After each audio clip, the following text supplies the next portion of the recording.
Have you ever been in a conversation where silence feels uncomfortable, like a void that begs to be filled?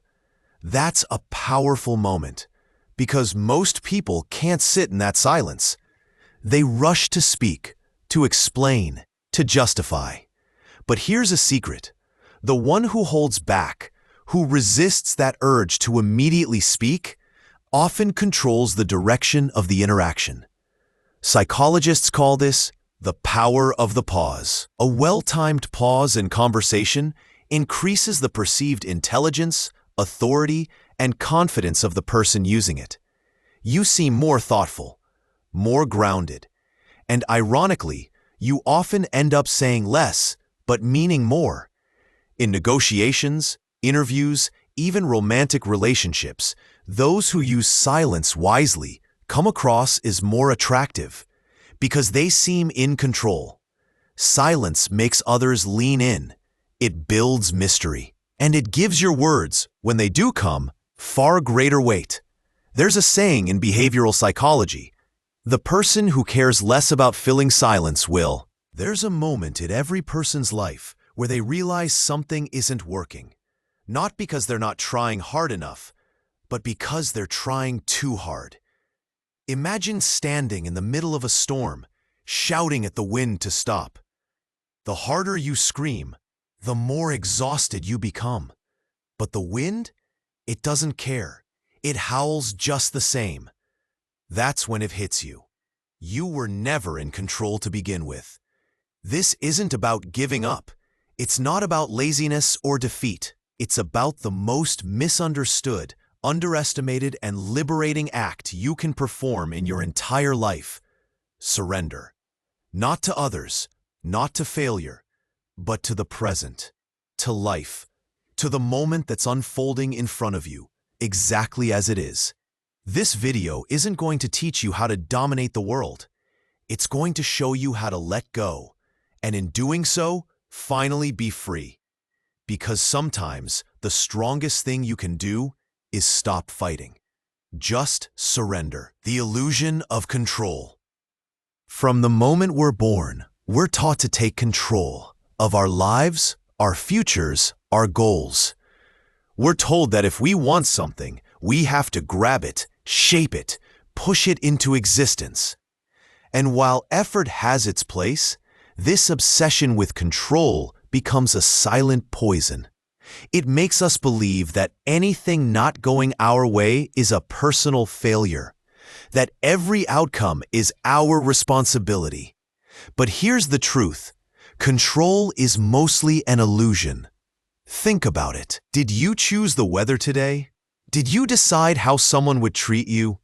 Did you predict that illness, that breakup, that job rejection? Life is chaos, unpredictable and wild. But instead of flowing with it, we tighten our grip. We try harder, we hustle more. And with every attempt to manipulate the uncontrollable, we lose something essential: peace. The ancient Taoists said it best: the soft overcomes the hard, the yielding overcomes the strong. The monk and the river. Let me tell you a story. There was once a monk who lived beside a mighty river. Every day, he watched the current rage past, dragging fallen branches, debris, even uprooted trees.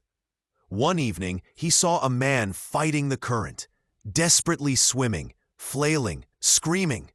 The monk ran to help, but couldn't reach him in time. The man was gone. The next morning, the monk saw another figure in the river. But this man wasn't fighting. He floated, arms spread, eyes closed, letting the current carry him. The monk ran alongside, afraid he would drown, but the man drifted calmly to the riverbank, unharmed. The monk asked, "How did you survive?" And the man smiled, "I didn't resist." That story isn't about swimming. It's about life. The more you resist, the more you drown. The more you let go, the more you float. You don't need to surrender to the chaos. You need to surrender within it. That's the beginning of real wisdom. Part 2. The weight you're carrying. What are you carrying that you were never meant to hold? Maybe it's the guilt of a past mistake, the shame of not being where you thought you'd be by now, the anxiety of needing to have it all figured out. These emotional weights sit silently on our shoulders, pressing us down, robbing us of peace, freedom, even joy. The truth is, most of the suffering we experience doesn't come from the situation itself. It comes from our resistance to it. The inner war. The narrative in our heads that says, this shouldn't be happening. That voice fights reality. And when you fight reality, you always lose. Every single time. Surrender is the moment you stop arguing with what is. It's the decision to set the heavy backpack down. Not because you're giving up, but because you finally realized you were carrying it for no reason. That moment, when you stop trying to rewrite the present and instead begin to read it, understand it, and accept it, that moment is freedom. The power of now. When you surrender, something magical happens. You return to now. Not the past you can't change, not the future you can't predict, but this very moment. The present becomes your refuge, your anchor, your truth. Eckhart Tolle said, "Surrender is the simple but profound wisdom of yielding to, rather than opposing, the flow of life." When you live in the now, your mind no longer needs to control every outcome. It simply becomes aware. You stop reacting and start responding. You stop worrying and start noticing. You begin to see beauty where you saw pressure and possibility where you saw failure. Most people live in their heads. They're time traveling constantly, regretting the past, dreading the future. But the ones who find real peace, real presence, real joy, they are the ones who surrender to the now, who realize that this breath, this moment, is not a stepping stone to something better. It is the destination.